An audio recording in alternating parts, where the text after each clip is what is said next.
কপালে চাঁদের আলো, আর স্থির জলের দিকে নিঃশব্দে তাকিয়ে আছে তাহমিদ। তার পকেটে হাত, মুখখানা স্মৃতির কাতর। চোখের সামনে ঘুরছে একটুখানি আলো, কোনো টর্চের আলো নয়, অতীতের আলো, এক কিশোরীর লাজুক হাসির আলো, তার নম্র চোখ জোড়ায় লেগে থাকা অব্যক্ত ভালোবাসার আলো। তাহমিদের অতীতে ভেসে উঠল দিঘির পাড়ের সেই ফেরে আসা বিকেল। স্কুল ছুটির পর বাসায় না গিয়ে ব্যাগ নিয়ে একটি মেয়ে ছুটে আসতো দিঘির পাড়ে। তাহমিদ প্রায়ই ছুটিতে গ্রামে আসতো, কারণে অকারণে গ্রামে আসতো। 10-15 দিন কলেজে যেত না, বই খাতা নিয়ে ছুটে আসতো গ্রামে, শুধু এক নজর রানী গ্রামের সেই লজ্জাপতিকে দেখতে। মেয়েটিও সেই মিষ্টি। স্কুলের ব্যাগ কাঁধে দিঘির পাড়ে এসে দাঁড়িয়ে থাকতো। বাসায় ফিরলেই যে তার মা তাকে পড়তে বসিয়ে দেবে, তখন আর বের হতে পারবে না। অন্যদিকে তাহমিদও মুগ্ধ হয়ে দেখত সেই মেয়েটিকে। মেয়েটির সাদা ওড়না হাওয়ার তালে নৃত্য করত। বুকে হাত রেখে তাহমিদ বারংবার প্রেমে পড়েছিল সেই স্নিগ্ধ কন্যার। আজও তাহমিদ দাঁড়িয়ে আছে সেই দিঘির পাড়ে। বিকেলেও ঠিক এসে দাঁড়িয়েছিল, সকালেও এসে ঘুরে গিয়েছিল সে, কিন্তু ওপারে শুধু স্মৃতিটাই আছে। তাহমিদ দীর্ঘশ্বাস ফেলে বলল, তোমাকে খুব দেখতে ইচ্ছে করে চন্দিমা। আকাশের চাঁদ হওয়ার চন্দ্র তো রোজই দেখি, আমার হৃদয়ের চন্দ্র কোথায় হারিয়ে গেল? বুক ছেড়ে শুধু দীর্ঘশ্বাসই বেরিয়ে আসে, কোনো উত্তর ফিরে আসে না সেই প্রশ্নের। ধবধবে সাদা শাড়ি পরে এদিক ওদিক হাঁটছে রুহানি। আরাব বাড়ির দরজা দিয়ে ঢুকতেই রুহানিকে দেখে থমকে গেল। মনে হচ্ছে অন্ধকার ঘরে এক টুকরো মেঘ নেমেছে আকাশ থেকে, যার চোখে অজস্র গল্প, যার হাসিতে ছড়িয়ে পড়েছে স্নিগ্ধতা। রুহানি আরাফকে দেখে শান্ত হয়ে গেল। এতক্ষণ শাড়ির আঁচল দুলিয়ে হাঁটছিল সে। আরাফকে দেখে বেশ লজ্জা পেল, মনে মনে ভাবল, স্যার কি ভাববেন আমাকে? মনে করবেন মাথায় সিট আছে, সুন্দর না?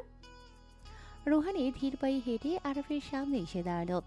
আরাফ চোখ সরিয়ে নিয়ে বলল, মধ্যরাতে শাড়ি পরে হাঁটছিলে কেন? রুহানি শাড়িটা এদিক ওদিক ঘুরিয়ে বলল। আরাফ এক নজর তাকালো রুহানির দিকে, বলল। রুহানি চোখ মুখ কুঁচকে বলল, তুমি মনে হয় একটু বেশি শাড়ি পরো। কোথায় বেশি শাড়ি পরি? একটু ভালো লাগে তাই পরি। তাই বলে মধ্যরাতে? কেন, শাড়ি পরার জন্য কি দিন হতে হবে? রাত হওয়া যাবে না? তোমার ইচ্ছে হলে দিনে পরো, ইচ্ছে হলে রাতে পরো, কিন্তু তাই বলে গ্রামে এসে সাদা শাড়িতে পুরো ঘরে হাঁটলে তো মানুষ ভয় পাবে। রুহানির চোখ মুখ লাল হয়ে গেল। মানে কেন? গ্রামে জিনের প্রকোপ বেশি, সাদা শাড়িতে তোমাকে দেখলে যে কেউ জিন দেখেছে ভেবে ভুল করবে। সে কিছু না বলে ঠোঁট উল্টে হনহনিয়ে চলে গেল। আরাফ তার যাওয়ার দিকে এক নজর তাকিয়ে ঠোঁট কামড়ে হাসল, আর আনমনে বলল, সুন্দর জিন। মুহূর্তেই চমকে উঠল আরাফ। নিজের বলা কথায় নিজেই অবাক হলো। চোখ বন্ধ করে জোরে শ্বাস নিয়ে ছাড়ল। নিজেকে স্বাভাবিক করে রুমে চলে গেল। এদিকে রুহানি রুমে ঢুকে শাড়ির পিন খুলছে। অরুণিকা বিছানায় পা দুলিয়ে বই পড়ছিল।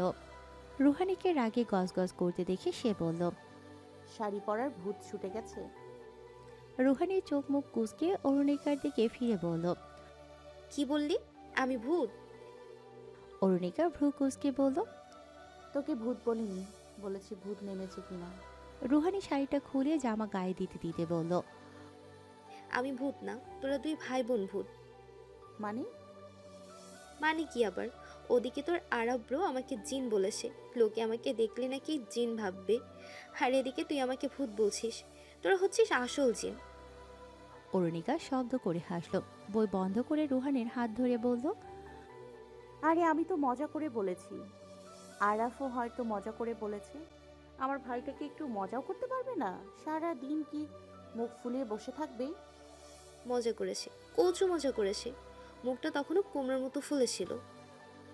রুহানি জামা পাল্টে ধপ করে বিছানায় শুয়ে পড়ল। অরুণিকা তার পাশে এসে বসতেই রুহানি মুখ ছোট করে বলল, যা, তোর ওই জালিম বরের সাথে গিয়ে ঘুমা, আমি একা থাকবো আজ। আমি তো জিন, আমার তো চিন্তা নেই। ওরা আমাকে দেখলে সালাম দিতে দিতে পালাবে। তাহলে তো আমার তোর সাথেই থাকা উচিত।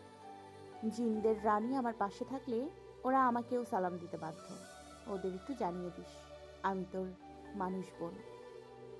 রুহানি মুখটা আরো ছোট করে অরুণিকাকে ধাক্কা দিয়ে বলল, কথা বলিস না আমার সাথে, একটু প্রশংসা করে সুন্দর বলা যায় না? সবাই এখন আমাকে জিন বলছে। তোর ভাই জিন, তোর 14 গোষ্ঠী জিন। রুহানি মুখ ফিরিয়ে শুয়ে পড়ল। অরুণিকাও নিঃশব্দে হেসে বাতি নিভিয়ে শুয়ে পড়ল।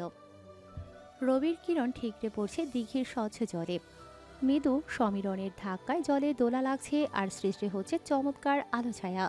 তুর্য নির্নিমেষ চাহনিতে তাকিয়ে দেখছে সেই নরম ঢেউয়ের খেলা। তার স্মৃতির পাতায় লিখিত তিক্ত সুর গলায় দলা পাকিয়ে উঠেছে। শ্বাস নিতে ভীষণ কষ্ট হচ্ছে তার। তুর্য এবার সমীরণের ধাক্কায় দুলে ওঠা বট বৃক্ষের পত্ররাজির দিকে চোখ নিবদ্ধ করল। তার চোখজোড়া ঝাপসা হয়ে এলো মুহূর্তেই। ক্ষীণস্বরে বলল, তুমি আমার জীবনে এক কুৎসিত ছলনাময়। তুর্য দিঘির পার ফেলে কয়েকবার সামনে যেতেই থমকে গেল। তার সামনে দাঁড়িয়ে আছে এক 27 বছর বয়সী নারী। সেই নারী চোখ তুলে তাকালো তার দিকে। তার চোখ মুখ শুকনো, ঠোঁট মলিন। সে অস্ফুট স্বরে বলে উঠল, তুর্য। তুর্যের নিঃশ্বাস আটকে গেল। তার কাঁধের ব্যাগটা বেশ ভারী মনে হচ্ছে। ব্যাগটা হাতে নিয়ে চোখ সরিয়ে দ্রুত পা ফেলে চলে আসতেই সেই নারী কণ্ঠ শোধালো। কেমন আছেন? তুর্য থামল না। সে চলে গেল উদ্দেশ্যহীন পথে। ওদিকে তার যাওয়ার পানে এক দৃষ্টিতে তাকিয়ে আছে একজোড়া সিক্ত চোখ। হঠাৎ পেছন থেকে এক মধ্যবয়স্ক নারী কণ্ঠ ভেসে এলো।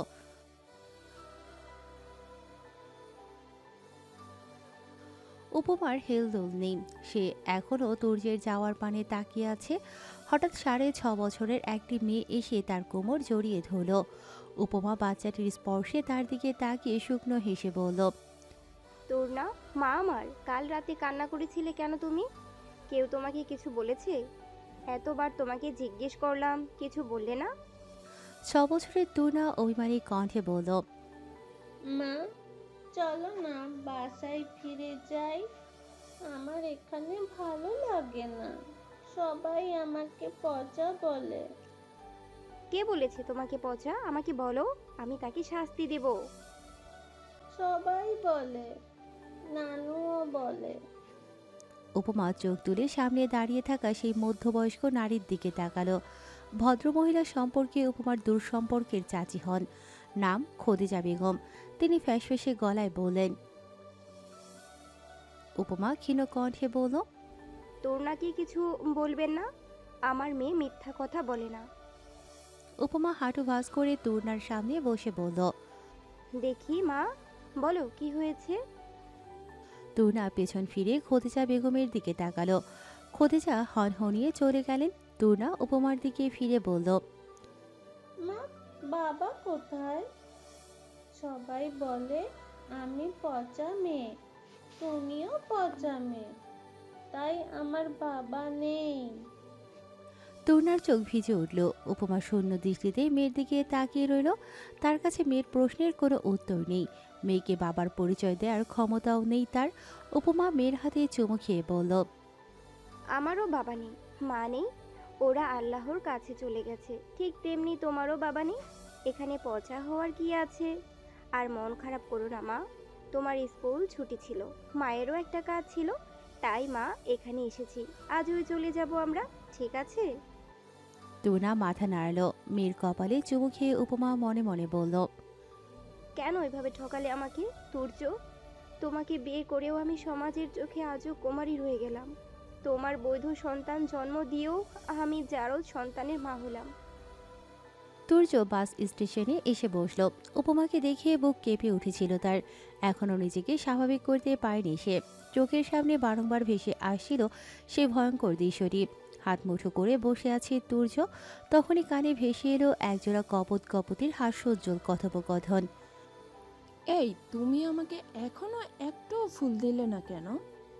আমাদের বিয়ের 1 বছর হয়ে গেছে, তুমি আমাকে একটাও ফুল দাওনি। ছেলেটি তার স্ত্রীর হাত ধরে বলল। তুর্য মুগ্ধ দৃষ্টিতে তাদের দিকে তাকিয়ে আছে। মুহূর্তেই তার চোখের সামনে ভেসে উঠল অতীতের মিষ্টি একটা দিন। উপমা নীল সালোয়ার কামিজ পরে দিঘির পাড়ে এসে দাঁড়িয়ে আছে। তুর্য উপমাকে দেখেই বসা থেকে উঠে দাঁড়ালো। উপমার চোখ চিকচিক করছে। তুর্যকে দেখলেই বেশ শান্তি লাগে তার। আপনা আপনি ঠোঁটে হাসি ফুটে ওঠে। তুর্য উঁচু গলায় বলে, শ্যামকন্যা, আমাকে কেমন লাগছে? তুর্য সাদা পাঞ্জাবি পরেছে আজ। পাঞ্জাবিতে মানুষটাকে বেশ সুদর্শন লাগে। উপমা ইশারায় বোঝালো বেশ মানিয়েছে। উপমার উত্তর পেয়ে পাঞ্জাবির হাতা গুটিয়ে তুর্য পানিতে নামার জন্য প্রস্তুত হচ্ছে। উপমা চায় না তুর্যের দামি পাঞ্জাবি নষ্ট হয়ে যাক, তাই সে বলল, না না, এপারে আসতে হবে না। তুর্য ইশারায় জিজ্ঞেস করলো, আসলে কি সমস্যা? পাঞ্জাবি ভিজে যাবে। তুর্য উপমার কথা শুনে একগাল হাসলো। এরপর উপমার দিকে তাকিয়ে পাঞ্জাবি খুলতে লাগলো। উপমা লজ্জা পেয়ে মুখ ঘুরিয়ে নিল মুহূর্তেই। ছলাৎ করে পানিতে কিছু পড়ার শব্দ হলো। উপমার সামনে তাকিয়ে দেখলো দিঘির জলে ঝাঁপ দিয়েছে তুর্য।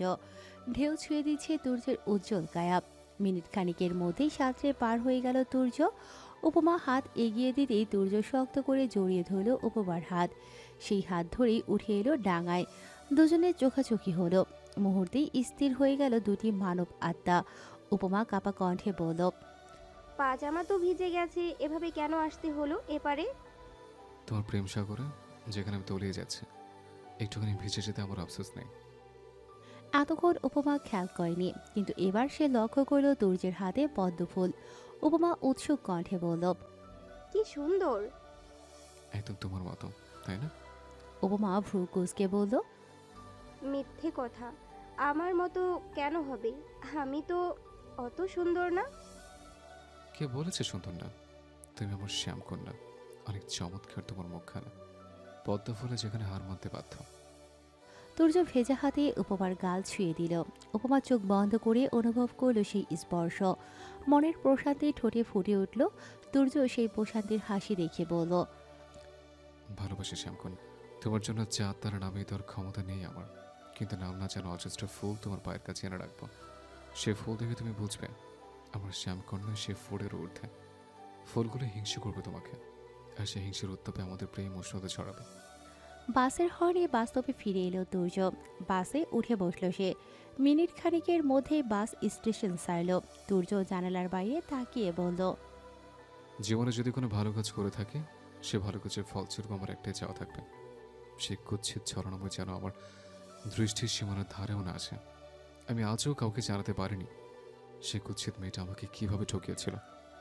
সবাই তো ভাবে আমি তাকে ঠকিয়েছি। সে তো খুব চমৎকারভাবে নিজের কলঙ্ক আমার ঘাড়ে লিপটে দিয়েছিল, অথচ একবারও আমার ভালোবাসা বুঝলো না। সে যদি সত্যি আমাকে ভালোবাসতো, তাহলে কি আমার অধিকার অন্য কারো নামে লিখে দিতে পারতো? ঝিরিঝিরি বৃষ্টি পড়ছে। অরুণিকা চুলায় খিচুড়ি বসিয়েছে। তার চুল এখন কাঁধ অব্দি এসেছে। প্রায় সে ঝুঁটি করে রাখে। চুলার উত্তাপে তার কপালে বিন্দু বিন্দু ঘাম জমেছে। আহনা পুরো বাড়ি ঘুরে অরুণিকাকে রান্নাঘরে এসে এই রূপে দেখে থমকে গেল। সে দেয়ালে হেলান দিয়ে দাঁড়িয়ে বুকে হাত গুজে শান্ত দৃষ্টিতে অরুণিকার দিকে তাকিয়ে রইল। অরুণিকা এক নজর আহনাবের দিকে তাকিয়ে আবার নিজের কাছে মনোযোগ দিল। আহনাব বলল, তুই দেখি এখন রান্না বান্না পারিস?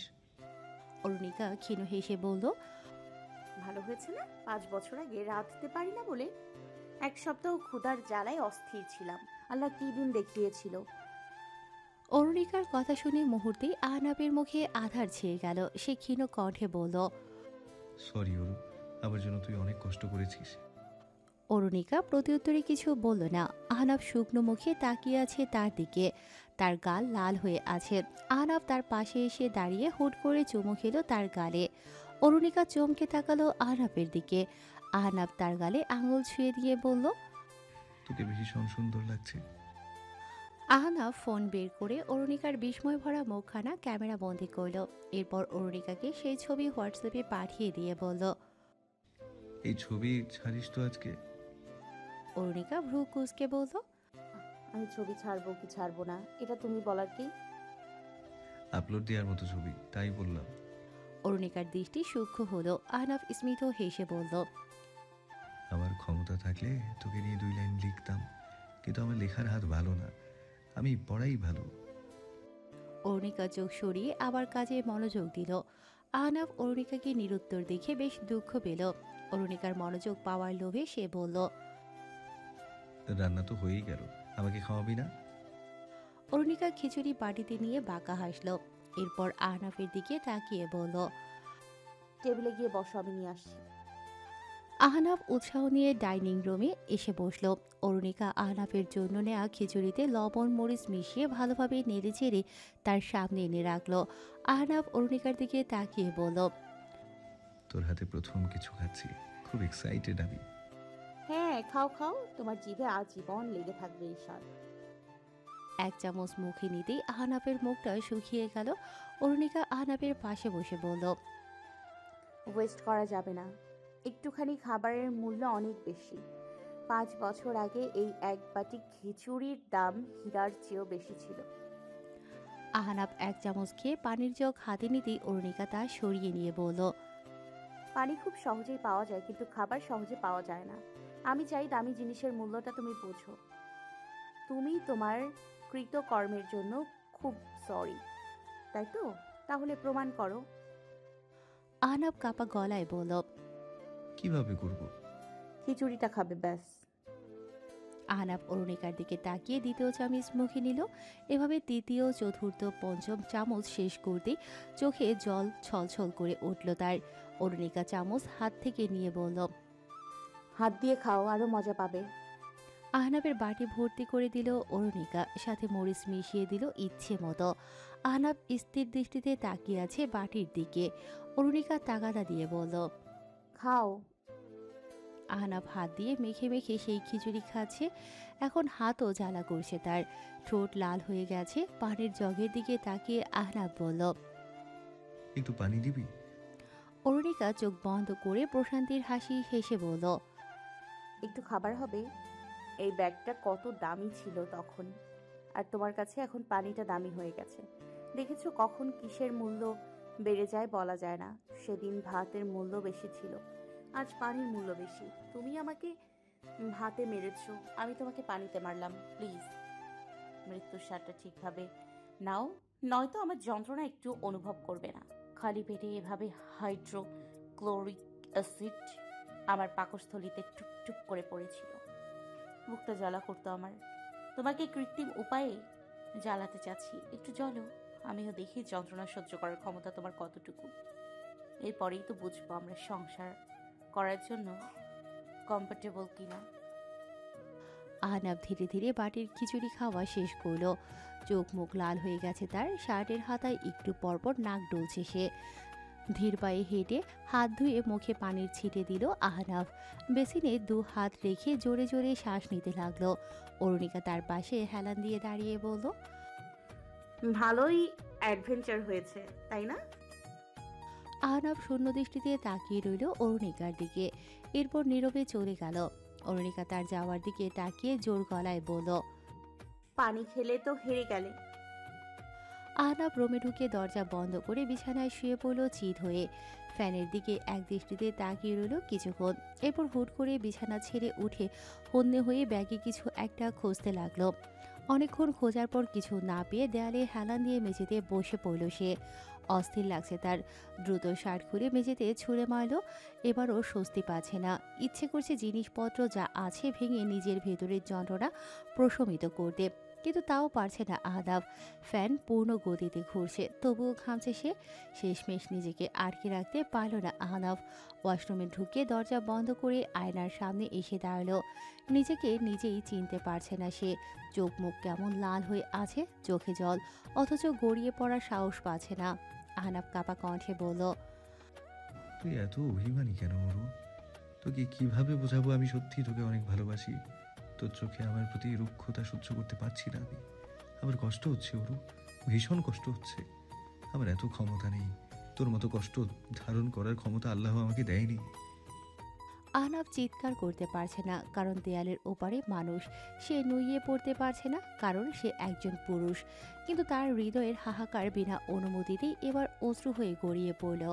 আহনাফ বারবার মুখে পানির ঝাপটা দিচ্ছে, তবুও তার চোখ জোড়া হেরে যাচ্ছে হৃদয়ের কাছে। শেষমেশ মেঝেতে বসে ভয়ঙ্কর আর্তনাদ তার বুক চিরে বেরিয়ে এলো। সে পারছে না আর শক্ত খোলসে নিজেকে ঢেকে রাখতে। সে দুর্বল, ভীষণ দুর্বল তার হৃদয়। আহনাফ বারংবার বলতে লাগলো, ওরু, সব ভুলে আমার কাছে পুরোপুরি ফিরে আয় প্লিজ। আমি তোকে আমার হৃদয় নিংড়ে ভালোবাসবো, একটুও কষ্ট দেব না তোকে। শেষ আরেকটা সুযোগ দে আমাকে, আরেকটা সুযোগ শুধু। আহনাবের হৃদয়ে রক্তক্ষরণ যেন ওয়াশরুমের চার দেয়ালেই বাধা পড়ে গেল। প্রায় 1 ঘন্টা পর নিজেকে শান্ত করে বেরিয়ে এলো সে। এসেই বিছানায় গা এলিয়ে দিল। চোখের কোণা জ্বালা করছে তার। ঘুমোলেই হয়তো শান্তি পাবে এখন। আয়নার সামনে দাঁড়িয়ে আছে রুহানি। গলায় অরুণিকার দেয়া মুক্তোর মালা। বিয়ে উপলক্ষে গলায় পরার জন্য কিছু মালা দিয়েছে অরুণিকা। রুহানি সাথে করে কিছু নিয়ে আসেনি। মালাগুলো মিসেস নিহারিকার। অরুণিকা নিয়ে এসেছিল, রুহানি এখন সেগুলোই পরে দেখছে।